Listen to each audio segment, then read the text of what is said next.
Olá, pessoal, sejam bem-vindos ao COSATcast, seu podcast jurídico. Agora, em 2020, o Estatuto da Criança e do Adolescente comemora 30 anos de existência. Uma das legislações mais importantes que nós temos em defesa da criança e do adolescente foi um primeiro marco aqui no Brasil para que tanto a criança como o adolescente fossem reconhecidos como sujeitos de direito, né? Incluídos em políticas públicas efetivas, tanto visando a própria vida, a própria saúde, como educação, e fazendo valer o princípio da proteção integral e do melhor interesse da criança e do adolescente, previstos no artigo 227 da nossa Constituição.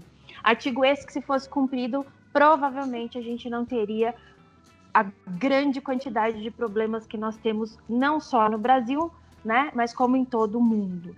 O Estatuto da Criança e do Adolescente, ele é uma legislação completa, né? Quando a gente fala de completa, ele engloba não só normas internacionais de tratados e convenções que o Brasil é signatário, como ele também tenta abraçar essa realidade brasileira. Mas a grande questão e o grande questionamento desses 30 anos depois o ECA está valendo? Ele está sendo efetivo? Ele está sendo eficaz? Né? Nós estamos cumprindo a legislação? Então, hoje, na nossa primeira entrevista, das 3 entrevistas que faremos em comemoração ao ECA, nós vamos falar sobre a educação, o direito à educação de crianças e adolescentes. Para isso, nós convidamos esses 3 excelentes profissionais da área da educação. Eu vou ler o mini currículo de cada um deles, mas assim, já agradecemos imensamente pela colaboração, por compartilhar conosco a vivência de vocês, o cotidiano de vocês e todo esse conhecimento e essa bagagem que vocês trazem, tá? Então vamos lá, nossa primeira convidada é Divanei Nunes, que é pedagoga formada pela Universidade de São Francisco, especialista em psicopedagogia e gestão escolar, e é diretora pedagógica, né, do Colégio Betel Educacional em Itatiba. Depois nós temos o professor Cláudio Fernandes, que é doutorando em educação pela UFSCar, Universidade Federal de São Carlos, mestre em adolescente e conflito com a lei, né, pelo mestrado profissional adolescente e conflito com a lei da Universidade de Anhanguera, pós-graduado em Gestão de Educação Pública pela Unifesp, graduado em Licenciatura em História pela Universidade de Bandeirantes, professor de História do Ensino Fundamental 2 e Ensino Médio da Secretaria do Estado de São Paulo, foi membro do Núcleo de Pesquisas de Estudos e Pesquisas de Adolescente e Gestão Pública, e atua como docente especialista nos temas de direitos humanos, diversidade étnico-racial, carnaval e samba, educação social e socioeducação e educação. Muito obrigada também, Cláudio. E, por fim, a nossa última convidada e não menos brilhante, Janaína Milon, que é educadora, sócia proprietária do Colégio Smart de Educação Infantil em Campinas, especialista em educação especial, atuou como assessora escolar, em especial nessa área de inclusão, também atuou como tutora presencial no curso de pedagogia da Faculdade Anhanguera de Indaiatuba, é especialista em gestão e metodologias da educação à distância e graduada em fonoaudiologia com experiência na área da linguagem. Que time, né? Que maravilha, que troca, que riqueza que nós vamos ter aqui nessa nossa entrevista, tá? Lembrando que essa nossa entrevista ela vai estar disponível tanto no nosso canal do YouTube, como também no podcast, né? Então, quem quiser ouvir, depois está lá no nosso podcast, que é o COSATcast também. Primeira pergunta que eu tenho para fazer para vocês, né? Como que é trabalhar...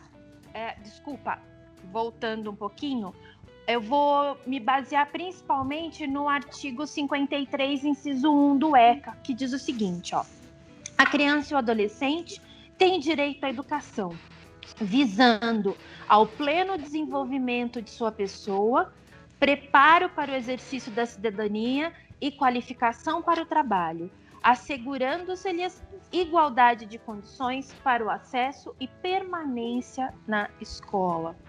E aí a pergunta é exatamente essa para vocês. Como que é trabalhar, né, diante dessa questão da desigualdade social que a gente tem no país?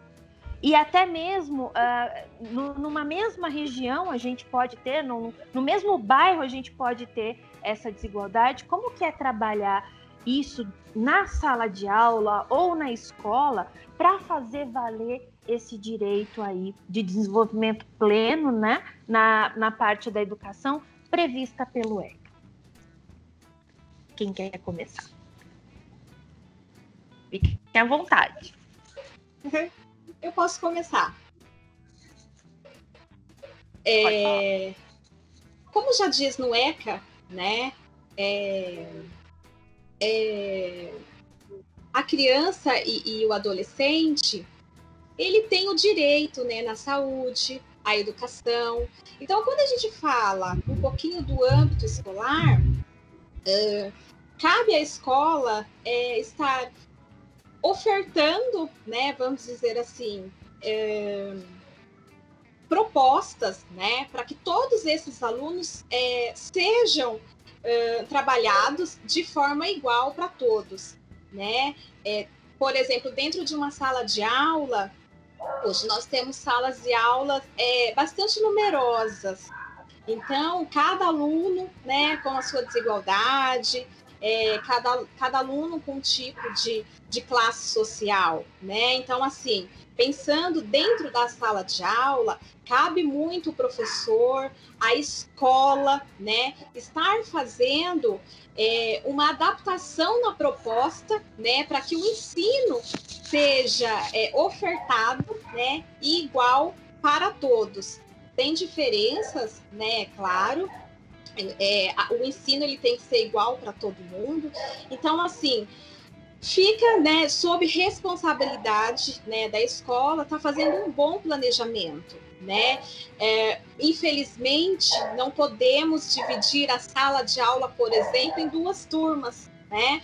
Eu não posso ter uma proposta e trabalhar diferente com ela dentro da sala. Eu preciso, se essa proposta, se eu ver que ela não vai ser possível, né, atender a todos os alunos, então ela é necessária ser adaptada. O professor hoje ele tem que pensar nessa questão, né? Então, a gente não podemos trabalhar diferente, né? O ensino ele tem que ser de qualidade e ele tem que ser garantido, né, para todo mundo. Então, assim, cabe à escola também realizar projetos, né, desenvolver projetos, aí várias ações, formações também com professores, né? Hoje nós temos muitos professores com bagagens excelentes, né? Mas a aprendizagem do professor também ela tem que ser constante, então o professor também tem que estar aí sempre passando, né, por treinamentos, formações. Cabe à escola também estar orientando também os demais, né, colaboradores da escola, que não tem ali um convívio diário dentro da sala de aula com os alunos, mas convivem com eles. Então, a escola também tem que fazer todo este trabalho, né, essa conscientização, para que não aconteça nenhum tipo de discriminação, né? Todos os alunos têm que ser tratados iguais, têm que ser ensinados iguais, né? Claro que cada aluno tem a sua dificuldade, vamos dizer assim, mas a proposta ela tem que ser a mesma para todo mundo. Eu acho que a gente que é da escola privada, a gente tem menos dificuldade com essa questão do acesso, do direito, da permanência à educação. Eu acho que a escola pública fica um pouco mais latente isso, principalmente no que diz respeito a essa questão da permanência, do direito à aquisição. A gente sabe que é um dever do Estado, né? É um direito e um dever do Estado de educação. E a gente sabe que muitas crianças não conseguem esse acesso à educação pelas escolas públicas estarem, às vezes, lotadas,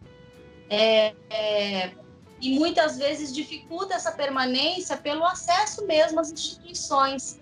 E a gente tem visto muito essa dificuldade do acesso e da permanência à educação nessa época de pandemia, em que se propõe o ensino remoto e que a gente sabe que, infelizmente, ele não é acessível a todos. Então, cadê o direito, né? Cadê essa garantia do direito e da permanência à educação? Ele fica um pouco mais defasado e é muito triste, né? A gente deveria conseguir equiparar todos os ensinos. Eu acho que o nosso colega vai poder até discorrer um pouco mais sobre isso, né? Ana, boa noite a todos que nos escutam, a todas, né, que vão escutar esse nosso bate-papo. Eu quero desde já agradecer, né, e me sinto imensamente honrado de estar com as colegas aqui para a gente discutir um tema tão caro e um tema, eu acho que nesse momento ele se faz mais necessário do que nunca a gente discutir, principalmente na questão do ECA, né, e na questão de trazer a garantia dos direitos para as crianças. E aí tudo que eu vou falar aqui, eu vou falar do ponto de vista de alguém que está na escola pública, né, e não desconsiderando as outras experiências, mas a partir da experiência que eu tenho na escola pública e como eu tenho essa relação com a escola pública como defensor, né, eu me sinto um defensor e assim eu me denomino como defensor de uma escola pública de qualidade, né, com acesso garantido a todos. Eu tenho, como profissional e como pessoa mesmo, obrigado para que isso aconteça de fato, né? O Fundeb, deixar aqui um registro sobre o Fundeb, que a gente acabou de ter uma conquista nessa redivisão, né, para que várias outras crianças de outros espaços desse país tão grande tenham acesso a uma educação, né, que para mim ela já é desigual, e se a gente não tivesse tido essa conquista, seria muito mais desigual do que é agora. E do ponto de vista da escola pública, né, no estado, eu estou completando 6 anos de atuação na escola pública no estado de São Paulo. Então, quando eu entrei no estado, eu entrei na escola que fica num bairro um pouco mais central da Zona Leste, né, São Miguel. Hoje eu trabalho num bairro um pouco mais afastado da zona central, da Zona Leste, e aí você consegue perceber realidades totalmente diferentes nesse aspecto de garantias de direito em si, né? E que isso ficou muito mais profundo agora com a pandemia, porque aquilo que a gente já gritava de dentro do chão da sala de aula para que nos escutasse, né, que os direitos não estavam sendo garantidos, que a perspectiva do aprendizado ela tem que ser muito mais além do que só medir o gasto de um estudante. Eu acho que isso agora ficou um pouco mais visível para a sociedade como um todo, né? E que na escola pública, para a gente, isso é muito mais, vamos dizer, palpável, né? A gente está muito mais lidando com isso no dia a dia e ali, junto com os alunos, e aí a gente vai percebendo, por exemplo, que a negligência, vamos pôr aqui como negligência do Estado brasileiro em relação à garantia desses direitos, né? Porque você começa a perceber aí uma série de violências, né? Aí a mais profunda é a violência estrutural, né? Que ela aparece dentro da escola de uma forma com um potencial muito grande, né? E aí você consegue perceber essa desigualdade através das relações que se dão dentro da sala de aula da escola pública, e para mim acho que isso fica muito mais presente do que para as meninas que estão na escola particular, que ela já tem um recorte, né? E aí eu gostaria de pôr aqui para que a gente pensasse junto que a gente está falando de várias infâncias, de infâncias diferentes, né? E que são garantias de direitos diferenciados. Uma questão é eu trabalhar com a garantia de direitos para uma população que está ligada diretamente à escola pública, e uma outra questão, né, isso eu estou falando do mesmo bairro, porque às vezes a escola delas pode estar alocada no mesmo bairro que eu trabalho, mas tendo em vista, né, o contexto de ser uma escola particular, ela já vai atender um outro público, e que tem uma possibilidade maior de garantia de direito aos seus filhos, né? Porque, por exemplo, Esse ano de 30 anos do ECA, que a gente comemora 30 anos do ECA, e aí eu acho que a Ana Paula trouxe assim, para a gente refletir sobre a questão do artigo 227, que foi uma luta de crianças e adolescentes em situação de rua para conseguir isso. Eles acamparam em Brasília para que isso acontecesse, né? Para que o ECA fosse, essa pauta entrasse na nossa Constituição de 88, teve acampamento de crianças em situação de rua de todo o Brasil, em Brasília, né, durante dias, né, na Constituinte, para que eles fossem ouvidos. E, nós estamos aqui, nós precisamos ter essas garantias. E aí, hoje, 30 anos passados do ECA, a gente vê que essas mesmas crianças que estiveram em Brasília para dizer assim, nós estamos aqui, nós somos parte do povo brasileiro. Nós precisamos também ser enquadrado, enquadrado é uma palavra horrível, mas enfim.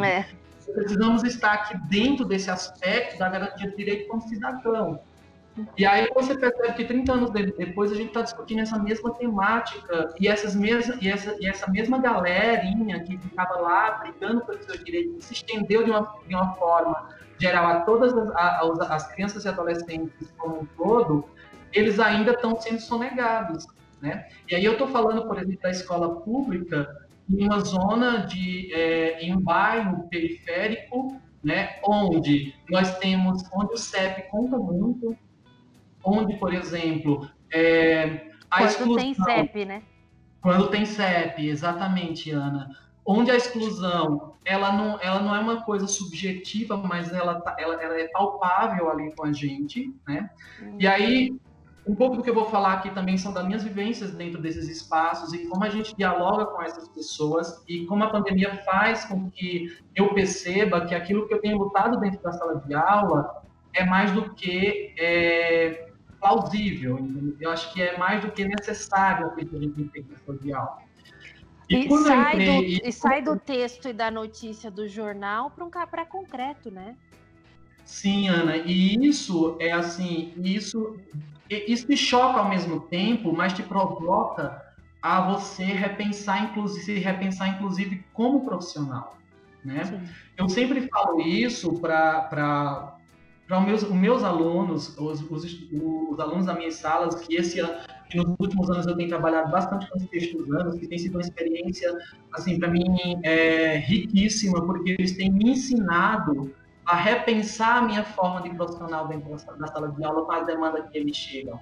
Porque também tem uma grande questão que dentro dessa mesma escola, eu trabalhar com ensino médio, eu tenho uma lógica, e trabalhar com ensino fundamental, eu tenho outra demanda. Né, que é preciso que a gente entenda essas demandas na escola pública, e aí que eu acho que as meninas também podem pontuar como é que elas trabalham isso nas escolas particulares, mas, por exemplo, eu tenho alunos que chegam com muitas deficiências de aprendizado, deficiências de tudo, e aí eu estou olhando do ponto de vista de um especialista, de trabalhar com uma matéria em si, e o que é que isso me provoca, por exemplo?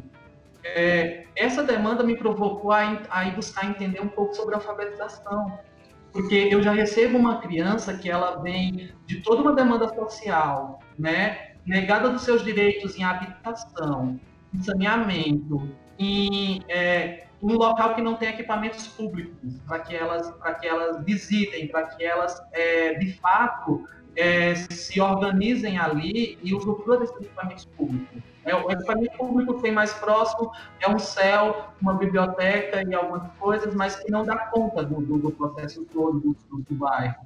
Então, você não tem uma praça que o aluno possa ir lá e participar, viver dessa vida comunitária. Né?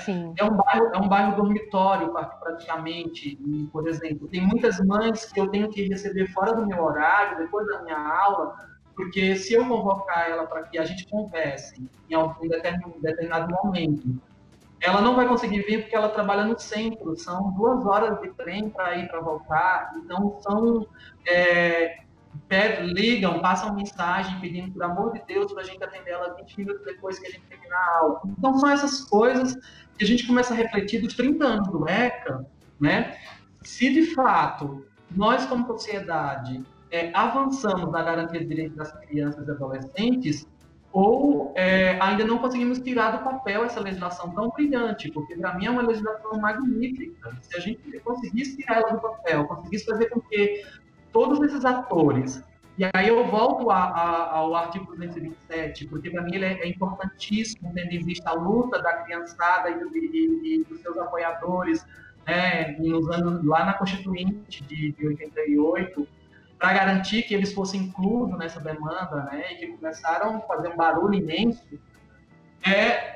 como esse artigo ele distribui essas responsabilidades. Aí você pega a responsabilidade da família, né, pega a responsabilidade da sociedade e a responsabilidade do Estado. E aí quando você olha para o Estado, por exemplo, você vê uma negligência imensa em relação a isso. Porque para que eu venha garantir o direito de uma criança, é preciso eu pensar em outros aspectos de políticas públicas, né? Para muito além da sala de aula e da educação. Sim. E aí eu vou deixar nossos colegas falar mais um pouco, senão eu tomo a nossa conversa inteira, e a gente vai dialogando sobre isso, porque são essas perspectivas, Ana, que tem me feito repensar e ser um defensor da escola pública de qualidade. Entendeu? Porque eu costumo dizer que a escola ela não é uma ilha, mas ela é um oásis no meio do nada, de muitas vezes. No Rio não se tem nada.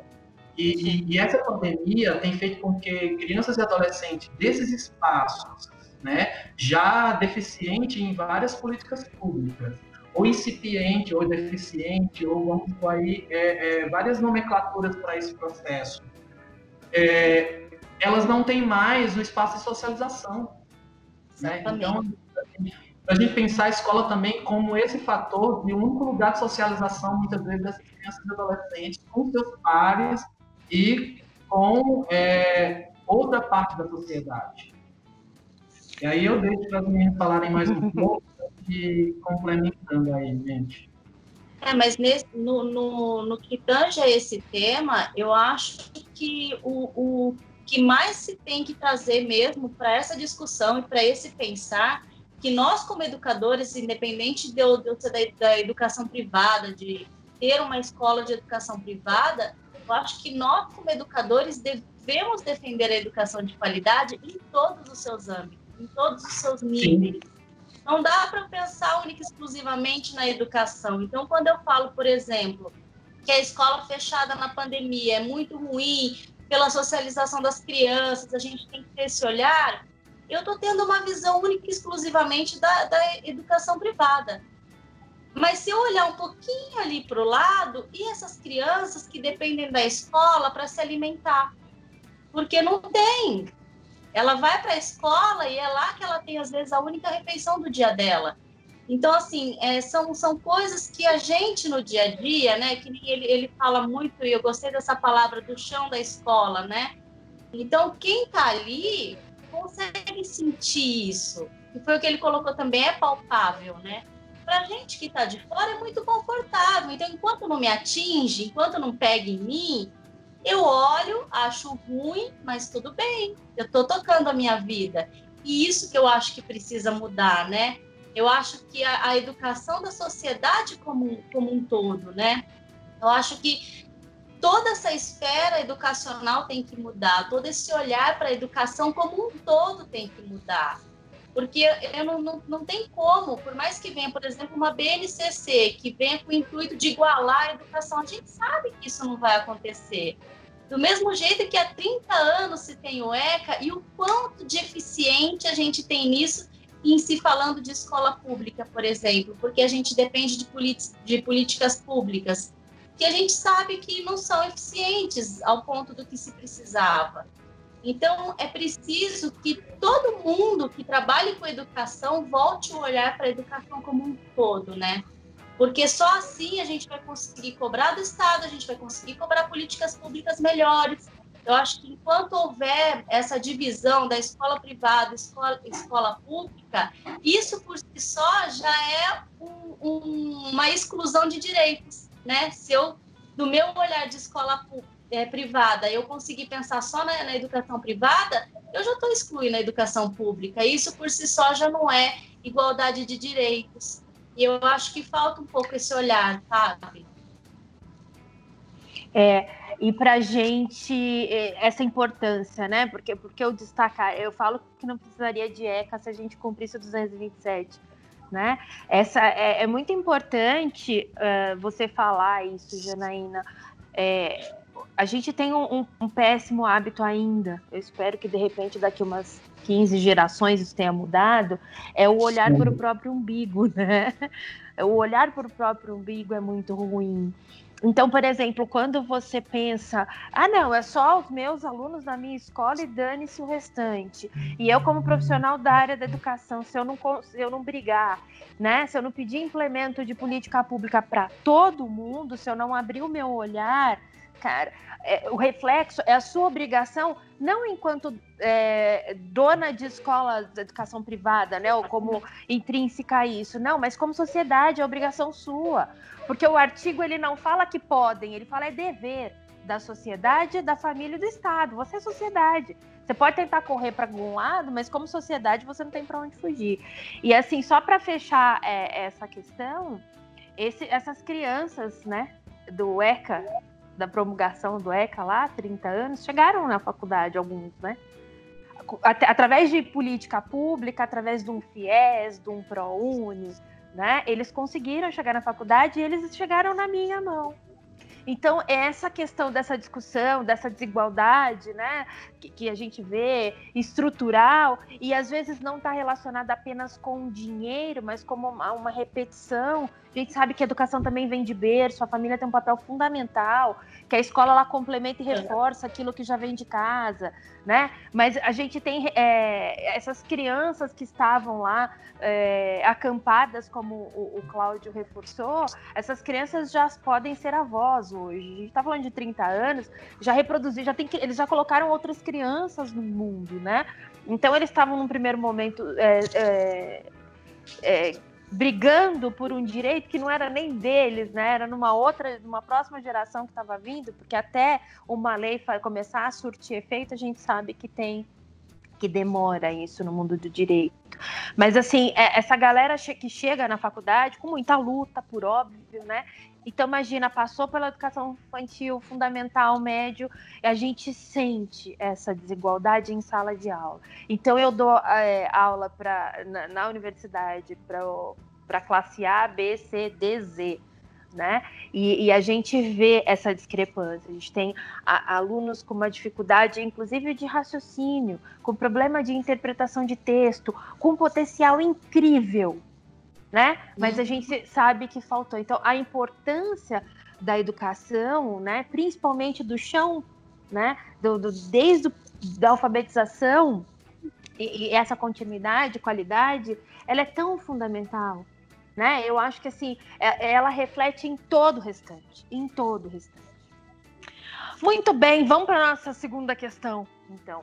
Em 2015, também a gente tem o Estatuto da Pessoa com Deficiência, que, de certa forma, também acabou inserindo na área da educação alguns deveres específicos, né? Quando se fala de sistema educacional inclusivo.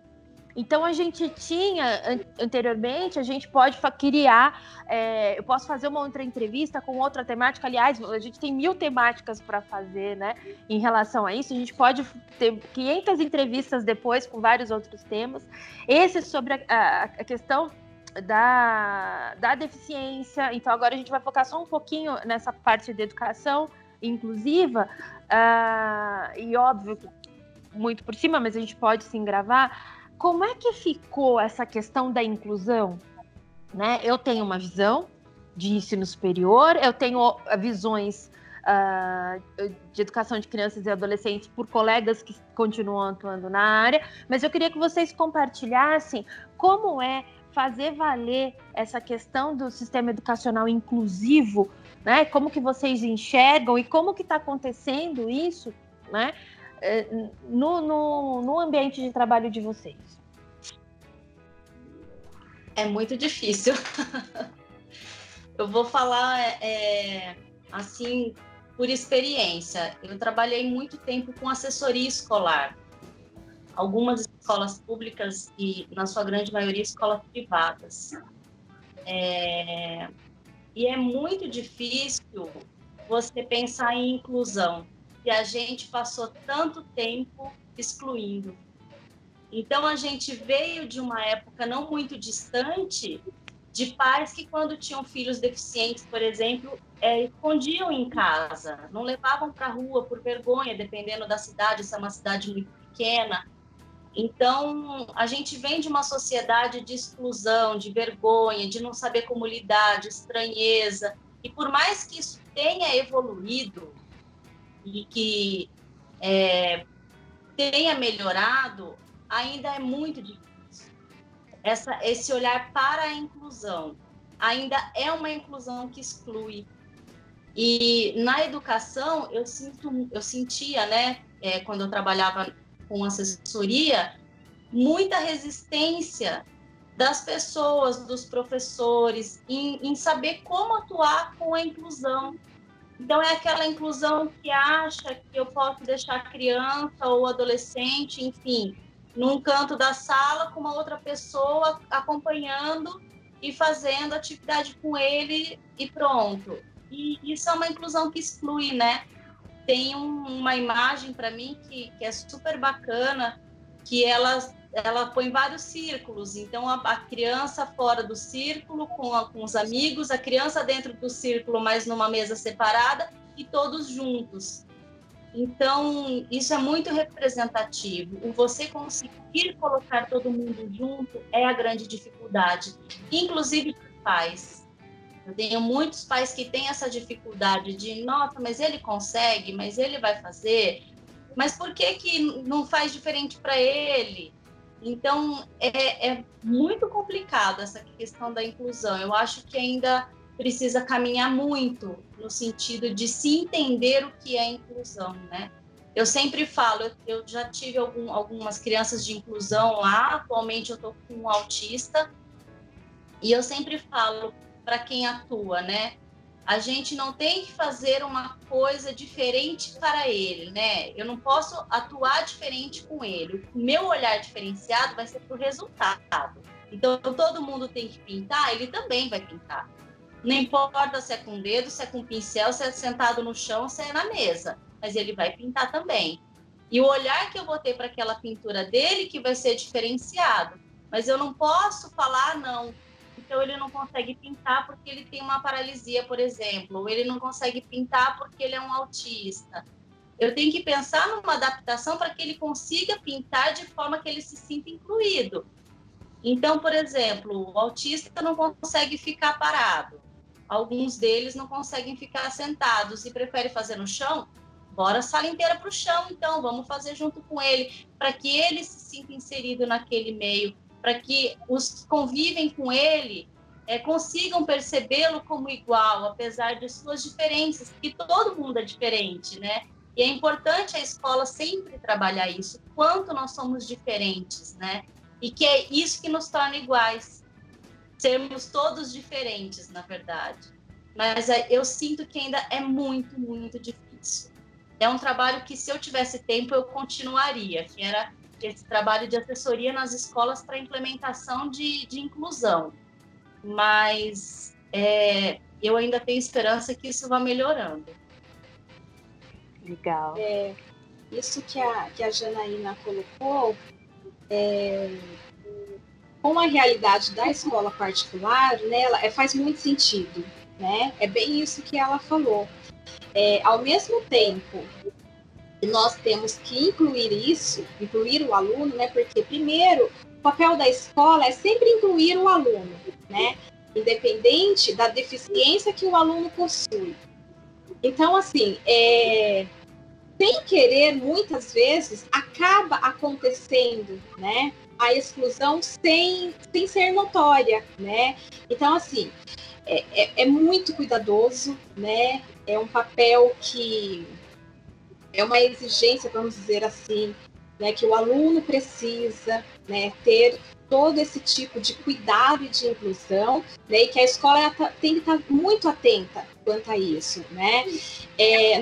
Nós não temos, digamos que, profissionais específicos, né, para lidar ali com o aluno diariamente, Então, assim, primeiro, a escola tem que acolher este aluno, né? Tem que acolher a família, porque cada aluno com sua deficiência é um histórico diferente.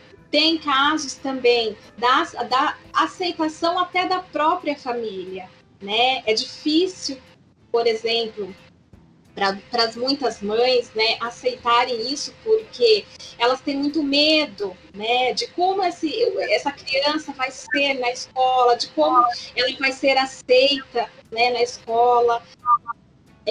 Então, assim, é bem delicado esse assunto, né? Como eu disse, cada aluno ele possui um histórico diferente, né? Então, assim, a escola ela tem que ter profissionais para estar fazendo também esse tipo de acompanhamento, porque é necessário passar o ensino para o aluno, né? E a gente precisa saber se a gente está conseguindo atingir isso, né? Se o aluno está aprendendo, de que maneira que eu vou trazer a proposta das atividades para esse aluno, sem excluir, né? Que muitas vezes acaba acontecendo, muitas vezes acaba acontecendo sem ser proposital, né? Muitas vezes por falta até de conhecimento do próprio professor, né?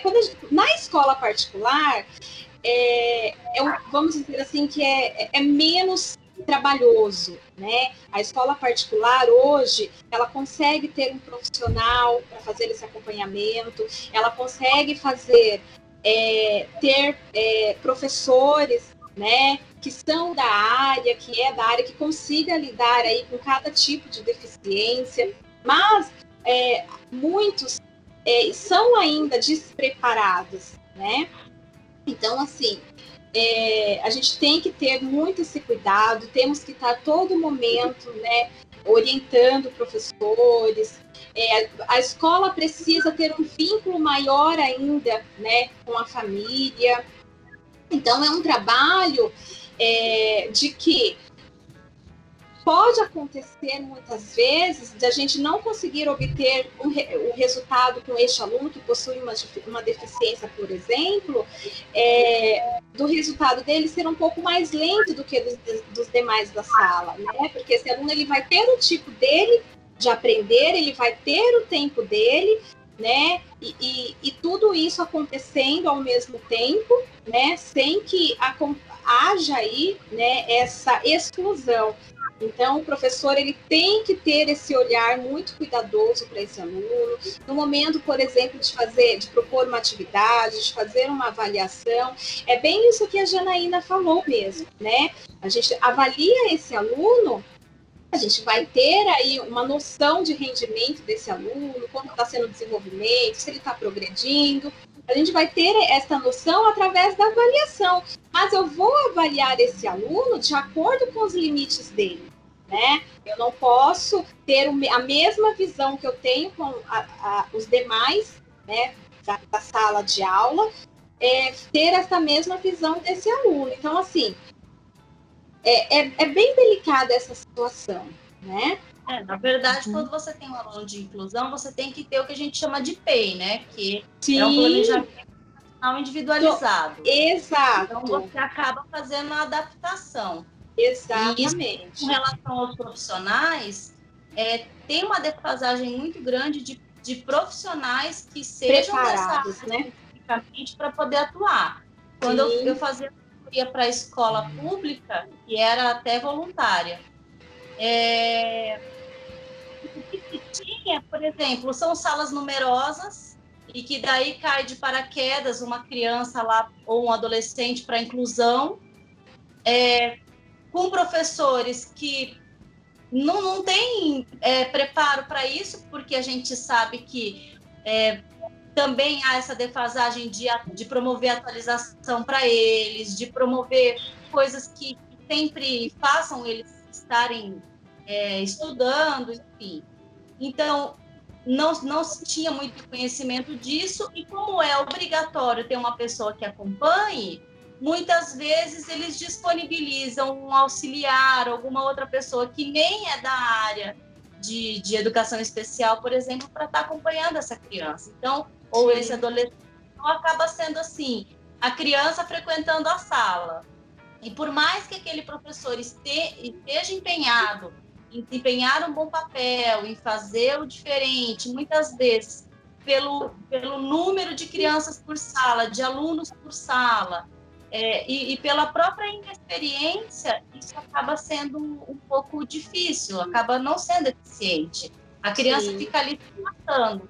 Eu já tive casos de escolas, mesmo públicas, sempre tem aquelas pessoas excepcionais no mundo, né, e que fazem total a diferença, e que a pessoa foi atrás por conta, sem esperar que o Estado ou qualquer pessoa ajudasse nisso, e conseguiu adaptar coisas e promover coisas e buscar conhecimento para conseguir lidar com um determinado pré-adolescente que tinha na sala dela, e foi super bacana. Assim. Ela conseguiu trabalhar, inclusive, com a família e teve um resultado muito legal, mas a gente sabe que isso é 1 no milhão, né? Sim. Eu gostaria de pegar, assim, então, uma fala da Advanei, né? É isso?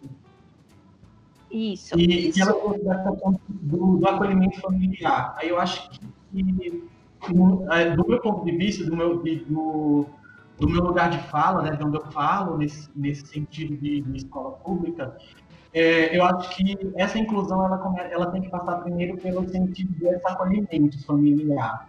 E aí acho que ela tocou num assunto e trouxe uma pauta para a gente pensar e refletir nessa questão, que é a família, por exemplo. A aceitação, inclusive, da família, de como essa criança, de como esse adolescente, ele vai se adaptar nesse ambiente, né? E aí você tem uma variação aí daqueles que acham que ele vai ficar muito pouco, daqueles que acham que ele tem que ficar, mas tem alguns problemas, e aí você vai encontrando algumas dificuldades no caminho. E aí, nas minhas experiências de sala de aula, né, muitas coisas que me marcaram e que me fizeram também, porque isso é um aprendizado constante, né? Dentro da sala de aula, eu acho que o ser professor, independente da área que você atua, no espaço que você atua, isso o fantástico é isso, você aprender com aquelas pessoas que você troca todos os dias. E aí eu encontrei uma mãe, dentro desse aspecto, que tinha um filho com deficiência, né, e que chegou até a nossa unidade escolar, uma unidade escolar que eu trabalhava, né, que eu trabalho até hoje, e que a gente não conseguia dar atendimento por esses vários motivos. Primeiro, a gente não tem essa formação para trabalhar com essa especificidade. A escola não tem estrutura, né, de salas de AEE, salas de PAE, conforme as nomenclaturas que se usam para a sala, dependendo da secretaria ou da escola que tem isso. E uma sala com 40 alunos, 45 alunos, né, é impossível de você fazer um trabalho porque você está fazendo um processo de dupla exclusão no meu ponto de vista. Né? Porque você está trazendo para dentro da sala de aula, mas você está fazendo um processo de exclusão dentro da sala de aula. Porque se você não tiver uma pessoa ali que coordene com você, para que você faça um trabalho pedagógico com aquela criança, né, que são os auxiliares da educação especial, e traz subsídio para que você pense junto, para que você dialogue junto esse processo. E aí eu não sei como isso acontece na escola particular, né, assim, como essa dinâmica, se ela é um pouco mais organizada, eu creio que sim, né, até por foco e as questões. No Estado, você demora 1 ano mandando relatórios para a Secretaria da Educação para que eles te atendam, te escutem, né? E aí esse processo na educação pública tem passado muito por a questão da judicialização dos processos, né? Isso quando as mães compreendem que é essa necessidade, né? Porque muitas delas dizem, eu desisto, ele não vai aprender mesmo, ele não... Então você tem que passar por toda uma concentração de inclusão da família no processo, né? Para depois você chegar a essa criança. E aí, para mim, tem uma problemática muito grande nisso, que é a prioridade absoluta da criança. Por quê? Porque o tempo dela é breve. Passou-se 6 meses na vida da criança, é um tempo enorme gasto, um prejuízo pedagógico enorme, né, que a gente talvez não consiga recuperar nunca mais, ou talvez consiga recuperar num tempo longo da vida dele. E aí, são essas perspectivas que eu acho que da escola pública, para a gente fica um pouco mais complicado de se pensar, por exemplo, E aí, quando eu recebi uma adolescente no 6º ano, que veio de outro estado da federação, para a gente trabalhar, né, e que lá eles tinham o costume de trabalhar com ela no processo dessa exclusão, excluindo dentro da inclusão, né? E aí a gente começou a fazer um trabalho com ela porque ela tinha vários problemas, além de ela ter uma dificuldade, ela batia e mordia os colegas, além de todas as dificuldades que ela tinha. Ela não conseguia ir no banheiro sozinha, e a gente não tinha cuidador, não tinha auxiliar de sala, não tinha absolutamente nada. A gente começou a fazer um trabalho com os colegas dela, né? Com a própria turma, para que a turma fosse o ponto de auxílio para nós, professores, conseguirmos trabalhar com ela. E dentro desse período, de um ano que a gente conseguiu, né, nessa luta de mandar relatórios para a secretaria, porque eles não entendem muitas vezes, eu sei que eles entendem, sabe que a legislação determina essa brevidade da criança, né, mas a burocracia, o processo, ele é longo, ele é complicado. Eu acho que é com a intenção das pessoas desistirem mesmo. E essa mãe, ela foi muito guerreira, no sentido de não abandonar. E ela sempre deixava claro para nós da unidade escolar que ela poderia não estar ganhando algo para o filho dela, mas para os outros que viriam para a unidade ia ter um diferencial. E realmente, ela fez toda a diferença. Ela judicializou o caso, levou para a promotoria. Depois de um ano de batalha, a gente conseguiu um auxiliar para o filho dela, né? E hoje a gente conseguiu para mais outros dentro da escola. Então, é isso que, por exemplo, que quando a gente olha para o artigo 227 dessa prioridade absoluta, é que a gente vê a negligência do Estado nessa prioridade absoluta. A maioria das escolas públicas do Estado de São Paulo, e eu digo isso sem medo nenhum, elas não têm aparatos físicos. Agora que estão se reestruturando, a nossa escola, por exemplo, ela recebeu uma verba para fazer adaptações agora, né? Para adaptar a escola para as necessidades de pessoas cadeirantes e pessoas com baixa visão, né? Ou pessoas cegas enfim. Porque a nossa escola, nos últimos tempos, tem recebido um número grande de alunos com deficiências e na inclusão, né? E a nossa escola não tem esse aparato, a nossa escola não tem nem rampa para subir para a secretaria. Então, por exemplo, essa criança vai para a escola, a nossa escola ela não tem um acesso tão lógico para a quadra de esporte, então ela vai ficar afastada de alguns processos, né, por causa da questão arquitetônica da escola. Então, tudo isso que não se pensou, né, e aí quando você tem essa demanda crescente dentro da escola, sobretudo da escola pública, que você tem pais em que você tem que trabalhar com eles a complexidade que é a educação especial para poder depois trabalhar com a criança e mostrar para eles que aquilo é um direito do filho deles, independente do que nós pensamos quando professores, ou ele quanto pais, é uma batalha imensa, né, dentro desse processo. E eu imagino. Uma coisa ligada à outra, né, Ana? Porque, novamente, você vê que não é garantido, né? Se a lei, ela já institui que se você tem uma pessoa com necessidade especial, você precisa... É direito dela ter uma pessoa que acompanhe, ter um profissional que a acompanhe, não deveria nem se ter toda essa burocracia, né?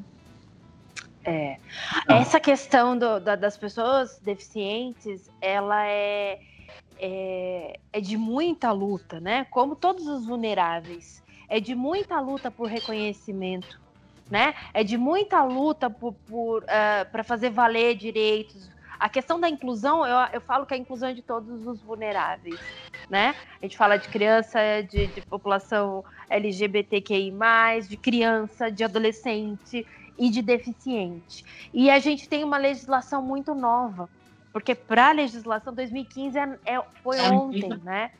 Então, assim, além de mudar toda essa questão cultural arraigada, até para o próprio vulnerável entender, né, que ele tem esse direito, né, e que ele deve brigar, que a família deve brigar por ele. A gente ainda discute feminismo, né, entre mulheres, que feminismo é papinho. Então, imaginem essa questão. Mas é muito importante que vocês tragam essa visão, mais uma vez, até repetindo o que a Jana falou anterior, que a gente tenha do privado ou para o público, ou enquanto sociedade, enquanto família, enquanto profissional da educação, representante do Estado ou não, que a gente enxergue tudo isso como um conjunto, né? Com todas as suas especificidades, mas que não somos iguais realmente, que todos somos diferentes, né? Então não é o fato da deficiência física ou intelectual, mesmo os que não tenham nenhuma deficiência aparente têm dificuldades de aprendizado de aspectos diferentes, né? E vocês que estão na sala de aula com essa plantação, né, de conhecimento, de sementinha, de adubação, de rega, vocês sabem que cada uma dessa plantinha tem uma forma de desenvolvimento diferente. Mas parabéns, criança. Oi, Claudinho. Eu queria só, para a gente encerrar esse assunto, eu queria só fazer um adendo aqui, que, por exemplo, nesses processos de inclusão também, que a gente reflita muito nas questões, por exemplo, de crianças e adolescentes que desenvolvem problemáticas vítimas das violências, principalmente violência sexual, né? Porque não raras as escolas recebem alunos, crianças e adolescentes, na sua grande maioria, que desenvolveram vários problemas psíquicos, né, por conta das violências sofridas nos seus lares, né, da violência dentro da sua própria casa, e sobretudo as meninas com a violência sexual. Isso é também pensar nessas pessoas como processo de inclusão também, do processo de educação inclusiva para eles. Inclusive, isso é tão importante, tão pouco falado, né? Que sobre o aspecto da saúde, que também foi um dos que eu escolhi para fazer as nossas entrevistas, eu preferi escolher a saúde mental, né? Então, uma das entrevistas vai ser com uma psicóloga e nós vamos falar sobre saúde mental de criança e adolescente. Então, essa é tão importante, né? Não só porque agora eu sou uma estudante de psicologia, né? Que isso é importante, mas é porque a gente esquece disso, né? A gente esquece de saúde mental. Deveria fazer, viu, Ana? Não tem a menor dúvida, né? Eu comecei e parei, mas não vou terminar ainda. Mas eu acho que todo mundo deveria fazer, porque é muito importante para a gente mudar o nosso olhar para o outro, né? Precisa. Eu estou no 3º ano e, assim, a gente muda completamente, né? É muito tempo advogando na área de direito de família, não tinha como. Né? A gente trabalha com essas dores humanas, né? E a gente precisa um pouco disso. Muito bem. Eu queria que vocês agora, como uma outra pergunta, me citassem 2 desafios só de sala de aula nesse tempo. Então, assim, com essa educação de criança e adolescente, falar assim, se eu tiver que escolher 2 desafios, né, não, para a gente não usar a expressão problema, né? Não é problema, mas qual que é o maior desafio, assim, hoje, na educação de criança e adolescente? Eu acho que o envolvimento da família é um fator que dificulta muito, assim. E a falta de envolvimento? A falta de envolvimento da família, eu acho. E outra coisa que eu sinto que dificulta muito mesmo é ainda o olhar na educação tradicional. É o não conseguir trazer, não acompanhar o olhar para esse novo. São novas crianças, novos adolescentes, uma nova geração, e a gente tem que se reinventar. Se você não se reinventa, você tem aulas desmotivantes, você tem crianças desatentas, você tem uma série de outras questões. Então, eu vejo que para mim, assim, são os 2 maiores desafios. Muito bem. Quem mais? Eu acredito que um dos desafios hoje, né, do professor é ele atingir, né, aí, igualitariamente o ensino, né, para todos os alunos ao mesmo tempo, né, diante de tantas realidades. A gente sabe que cada aluno tem o seu tempo, cada aluno aprende de um jeito, né, então esse é um desafio muito grande, né, fazer com que todos os alunos aprendam aí igualitariamente, né? O outro desafio também, assim, que a gente sente bastante, né, na sala de aula, é a carência, né? No caso dos pequenos, é a carência que esses alunos eles demonstram, né, para a gente que está na sala de aula. Então, essa carência desse aluno, dessa criança, ela faz toda a diferença, né? Carência que eu digo ali da própria família mesmo, né? De estar Carência inserida. afetiva? Exatamente. Então, isso é muito notório, né, na sala de aula. Isso também faz com que o seu desenvolvimento de aprendizagem também não seja um dos melhores, né? Acaba ficando aí também um trabalho mais de formiguinha, porque aí o professor precisa oferecer para esse aluno, né? Então, assim, ele passa a maior parte do tempo na escola, então ele precisa se apegar com alguém, ele precisa se sentir mais afetivo. Então, isso é um desafio para o professor, porque além dele ter que ensinar, ele acaba tendo que fazer aí um pouco desse papel para suprir um pouco essa carência desse aluno. Ou seja, o professor tem a necessidade do acolhimento não só educacional, exatamente, mas como desse acolhimento emocional. Também. Tá. Entendi. Claudinho? Eu acho que o meu grande desafio passa pela mesma questão, as questões socioemocionais, e principalmente agora eu acho que elas ficam mais latentes, que é um grande desafio. Para mim, é um dos maiores desafios nesse momento, né, trabalhar essas questões socioemocionais, tanto comigo, quanto profissional, porque eu vou chegar de uma forma diferenciada dentro da escola, com uma bagagem emocional também, né? E como lidar isso de uma forma geral, tendo em vista que a situação sanitária que nós estamos, ela provocou e ampliou algumas questões que já estavam presentes na vida desses estudantes, né? E as percas familiares ampliaram de uma forma, eu acho que gigantesca agora. E meu segundo desafio, que eu já estou com ele em prática há algum tempo, mas acho que ainda vai levar algum tempo para que eu chegue a esse desafio, é com que os alunos que passem comigo, que estejam comigo, eles sejam protagonistas do seu próprio espaço.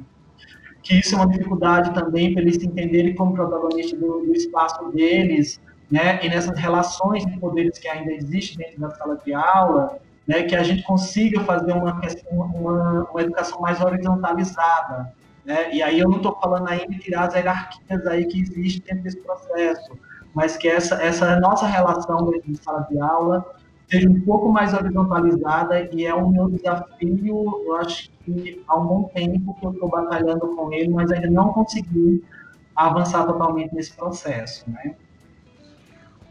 Muito bem. Vou tentar resumir mais ou menos os desafios, tá? Que eu acho que eles estão completamente interligados. Então, assim, a gente tem esse desafio da modificação de cultura para o novo olhar para a modernidade, né? Que a Janaína comentou. E que é difícil. E aí a gente tem... Vocês três acabaram citando a família nisso, né, nos pontos que vocês colocaram, que seria a próxima pergunta, então a gente já vai fazer esse link. Por quê? Entendo completamente. Nós somos, e a maioria dos pais são, de uma era analógica, de um ensino tradicional, de aula de sala de aula, de 3 horas de aula, de atividade de dever, né? E hoje a gente sabe que essa galera que vocês estão trabalhando não são analógicas, eles são completamente digitais. Você precisa ser muito professor, e eu falo de sala de aula do ensino superior, aí essa referência faz muito tempo, sou da área da educação, eu comecei dando aula aos 16 também na educação infantil, mas essa luta, né, do tradicional, a gente tem que ser muito professor hoje em sala de aula para você conseguir manter 3 horas de aluno ali, ó. Aquele professor antigo, que é essa questão que a Bing falou dessa educação tradicional, que entra, que passa o conteúdo, que deixa dever, esquece. Essa pessoa ela precisa se adaptar realmente à modernidade. E aí uma das minhas que eu acharia que seria um desafio grande aí de vocês, principalmente para quem tá com um adolescente, é como que faz isso com esse celular na mão o tempo inteiro, né? Para mim isso seria um desafio, porque eu vejo a maioria dos adolescentes com quem eu convivo completamente viciados. Eles não largam o celular para nada. Para nada. Para nada. É o banheiro, eu tô indo com o celular e com o fone. Eu volto, né? Então, boa parte dos adolescentes que eu conheço, eu fico imaginando como seria isso numa sala de aula, né? E não veio. Mas quando a Janaína fala disso, né? Do entender, é da família, né? Porque a família exige da escola uma educação tradicional que é exatamente o contrário, né? Então, é mudar a cultura, é mudar o olhar. Isso é um desafio grande, eu imagino que para todo mundo, né? Até quando o Cláudio começa a falar da questão de colocar no adolescente esse saber, esse conhecimento, de que ele tem que tomar o papel dele, né? A responsabilidade dele, esse protagonismo de quem ele é, que ele vai fazer mudar tudo isso. Você também pode esbarrar numa barreira grande da família. Fala, tá querendo mudar, a adolescência já é terrível.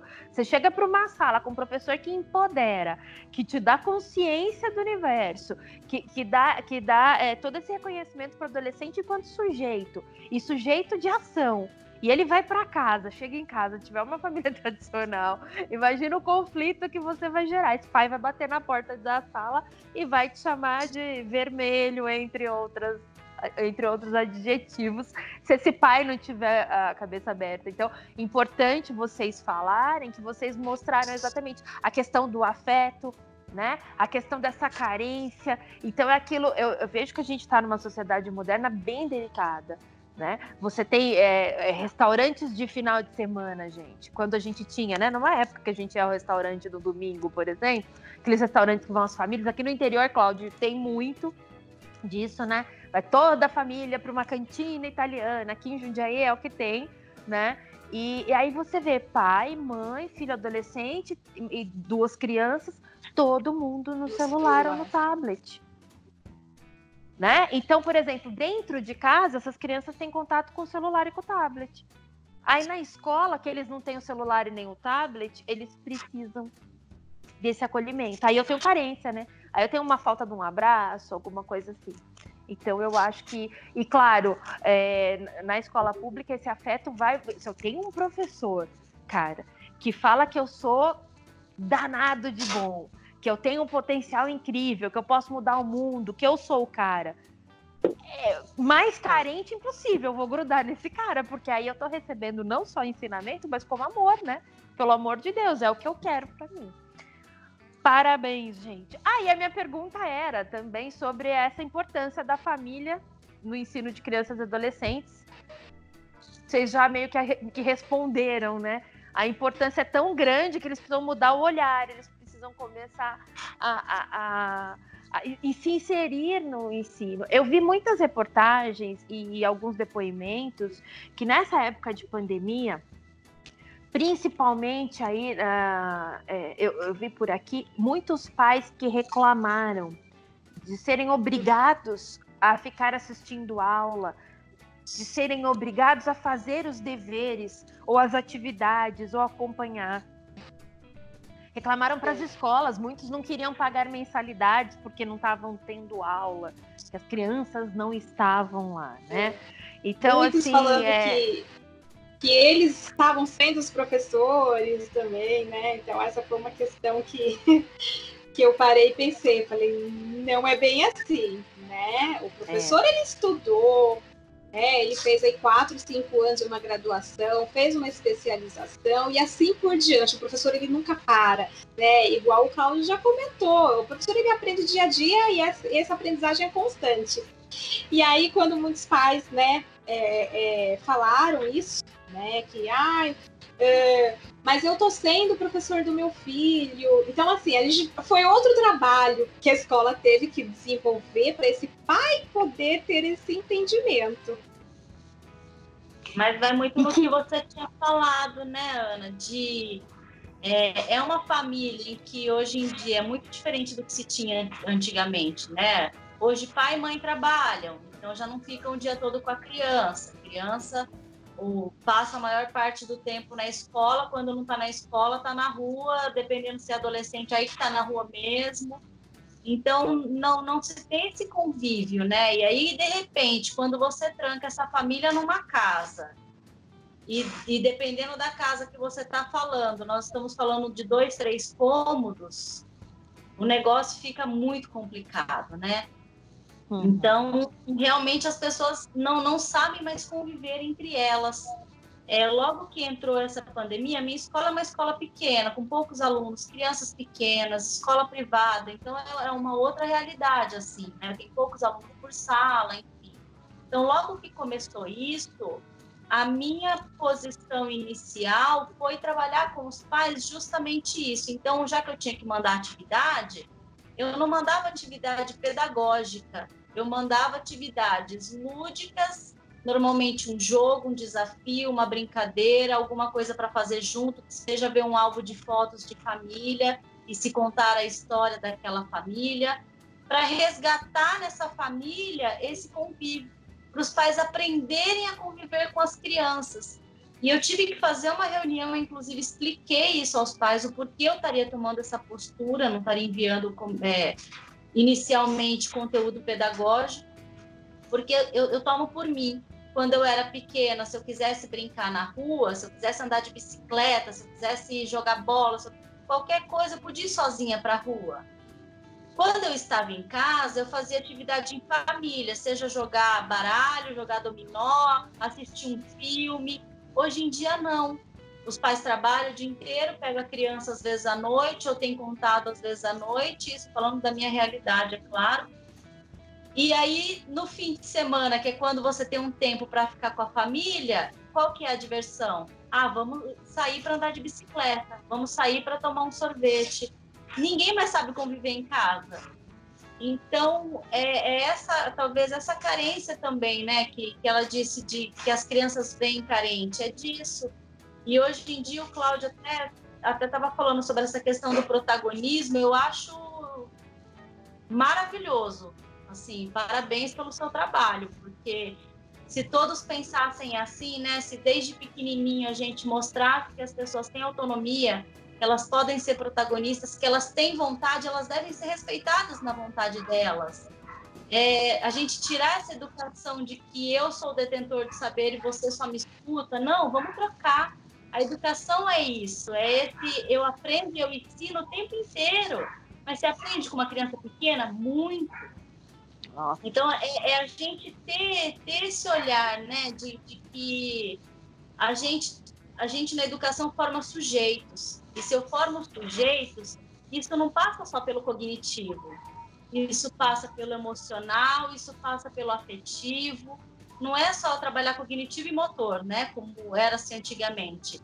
Eu passo por todas essas outras questões. Como que eu vou deixar a família de lado? Como que eu não vou entender? Às vezes, o que eu tenho de aluno é reflexo do que ele vive fora da escola, né? É o reflexo do que ele tem de família, das experiências dele, como não considerar isso, como não envolver isso no ensino, né?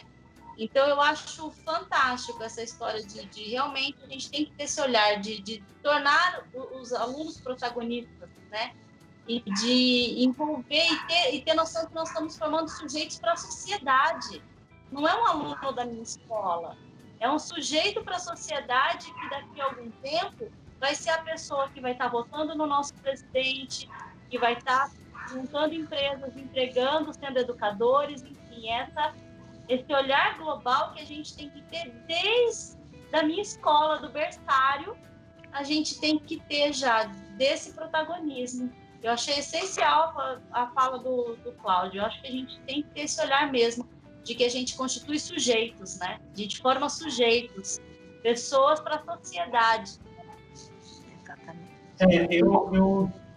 Isso tem sido bem caro, assim, para mim, e principalmente depois que eu comecei a trabalhar com o Grêmio Estudantil na escola, né? Que aí você tem uma outra perspectiva do próprio aluno trazer isso. E aí, nos últimos tempos, como eu falei no início, o sexto ano tem ensinado muito a refletir sobre o meu processo de professor dentro da sala de aula, com as demandas que eles trazem. E eu comecei, nos últimos anos, a gente construir junto o nosso acordo pedagógico. Não foi eu que disse para eles, tá o acordo pedagógico aqui e vai ser dessa forma. Ele é construído coletivamente com a opinião de cada um dentro da sala de aula e leva para discutir com suas famílias em casa, né, porque eu sou um defensor da escola ligada inteiramente à comunidade, inclusive eu tenho uma escola que não tem muros físicos, né, esses muros físicos também sejam derrubados, porque só assim a gente vai conseguir avançar nesses processos educacionais, né, quando essa família se sentir acolhida dentro da escola também. Porque aí quando você passa por essa perspectiva, e acho que a Janaína trouxe agora, dessa perspectiva do trabalho, do mundo moderno, né, em que ele provoca e tira o direito de convivência familiar, porque é tirar o direito da convivência familiar. E aí, quando eu falo desse recorte da convivência familiar, de um lugar onde a mãe é o chefe da família, né, e trabalha o dia inteiro, e consegue ver seu filho quando chega em casa, muitas vezes ele está dormindo, quando sai, ele também está dormindo, eles vão ter relações, a relação que eu tenho com essa criança dentro da sala de aula é muito maior do que essa mãe tem.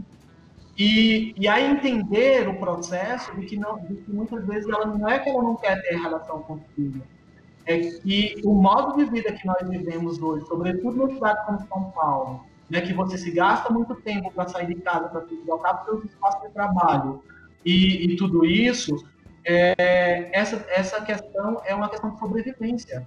E aí nós temos que partir para outros debates econômicos, que também daria uma outra palestra, Ana, que daria uma outra palestra, vamos fazer. Né? Políticas públicas que tragam essa compreensão desse núcleo familiar, de vários modelos familiares que a gente pode encontrar por aí. E aí, dentro dessas nossas questões, eu começo a perceber que o aluno, ele dentro da sala de aula, ele não consegue se entender como um sujeito de direito, porque já foi embutido dentro da sua cabeça, da sua cultura, o tempo inteiro, pela sociedade, e muitas vezes pela família, que ele está no lugar passivo, né? E ele não pode ser uma pessoa ativa nesse espaço, né? Ele não pode ter vida própria, ele não pode ter desejos, ele não pode ter nada disso. E aí a minha primeira luta é com o próprio aluno dentro desse processo. Né? Porque ele se espanta quando eu digo para eles que eles têm a liberdade de vir na minha mesa e discordar de mim. Dizer para mim que eles não concordaram, mas que eles usem argumentos para isso. Para eles também é estranho, porque eles já foi trabalhado o tempo inteiro na cabeça deles que você tem que obedecer, mas que forma de obediência? Né? E aí eles acham que obedecer é dizer sim para tudo. Não. Existe... E aí eu nem gosto da palavra obediência, né, nesse sentido, mas eles são ensinados dessa maneira. Tem que obedecer isso e aquilo. E aí ele se porta de uma outra maneira porque ele quer dizer eu tô aqui. Né? E aí essas minhas perspectivas, esses meus diálogos com eles dentro da sala de aula, que demoram um tempo também para amadurecer. Os 6 primeiros meses de aula, quando eu pego os 6 anos, é para essas construções, para que eu entenda quem é meu aluno. Às vezes eu provoco a vinda do pai na sala de aula, eu entender quem é essa família, de que forma eu vou lidar com esse aluno dentro da sala de aula. Né? Porque às vezes o problema não é o aluno em si, não é o que está dentro da sala de aula, ele só está dizendo ali para você, para mais uma pessoa, escute. Eu preciso ser ouvido por alguém nesse espaço. E a importância dessa questão da família que foi levantada aqui dentro da escola é importantíssimo para que esse diálogo aconteça. Né? Eu acho que é preciso a gente ter transparência com as famílias, né? É preciso a gente dizer para elas os limites da escola.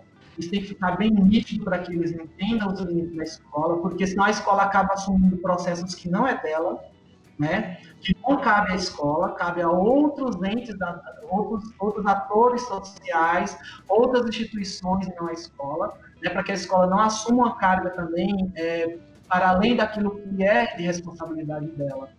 E aí eu tenho percebido que aí eu estou falando do meu ponto de vista, das minhas experiências, né? Porque cada uma tem uma experiência diferente dentro do espaço escolar. Tem surtido muito efeito.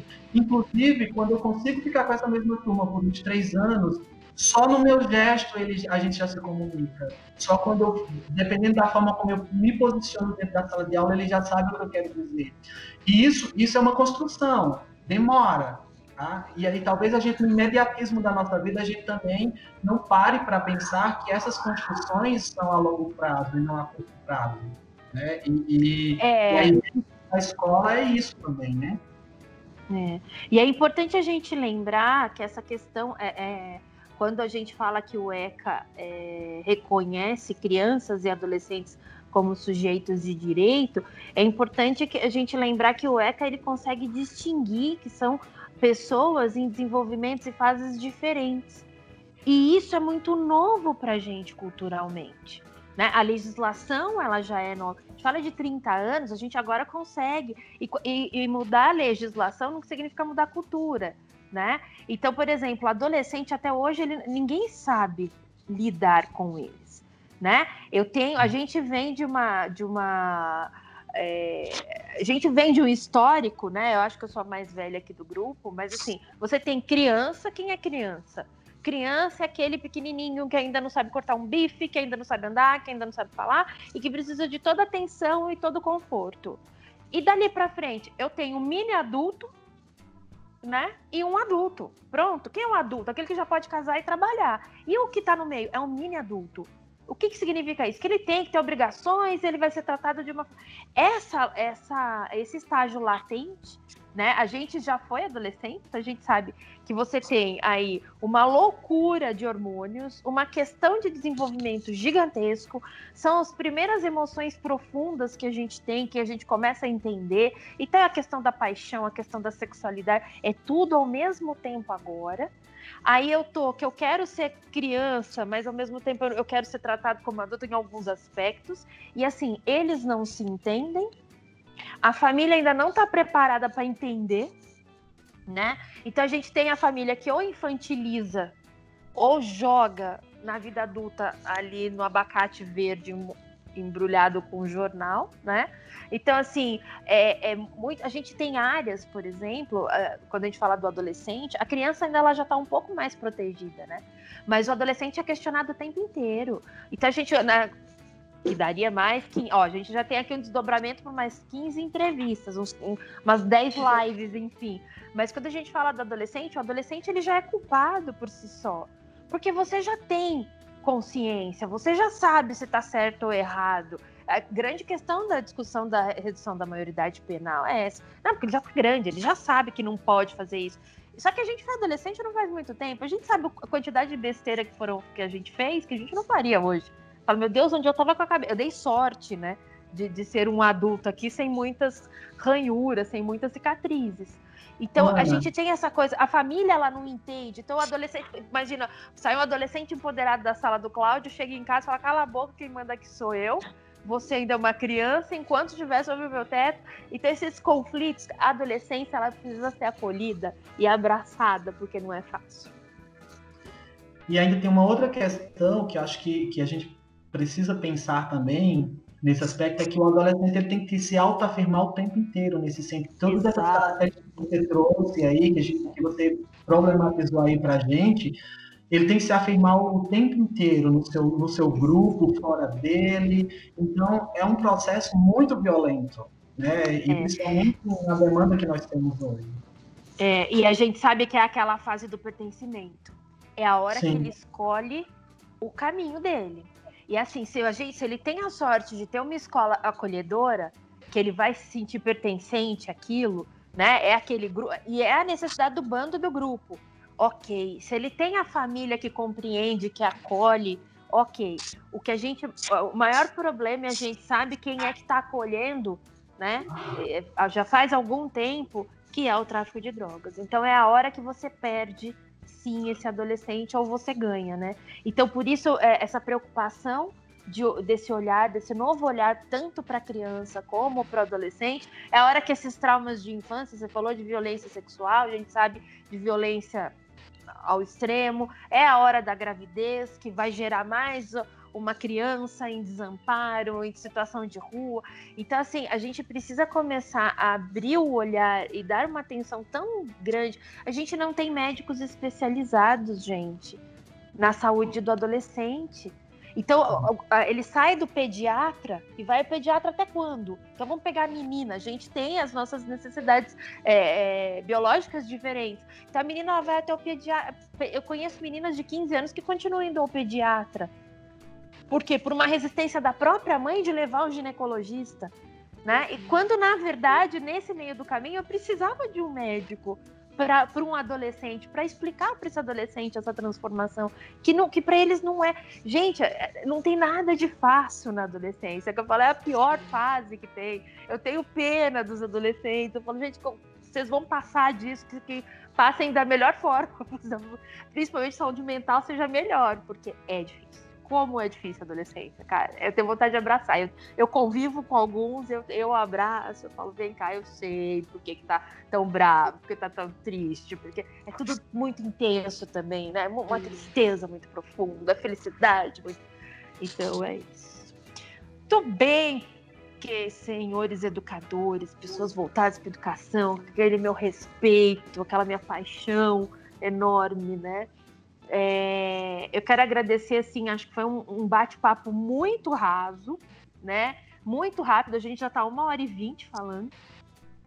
Passa rápido, mas assim, vamos marcar outros assuntos, sim. Acho que a gente tem bastante coisa para conversar, mas eu acho que já deu para a gente contribuir um pouco, sim, tá? Com essa temática para esse mês que a gente comemora. Então, essa discussão, esse abrir o olhar que vocês trouxeram, né? E essa exposição, até agradeço, vocês expuseram o trabalho de vocês.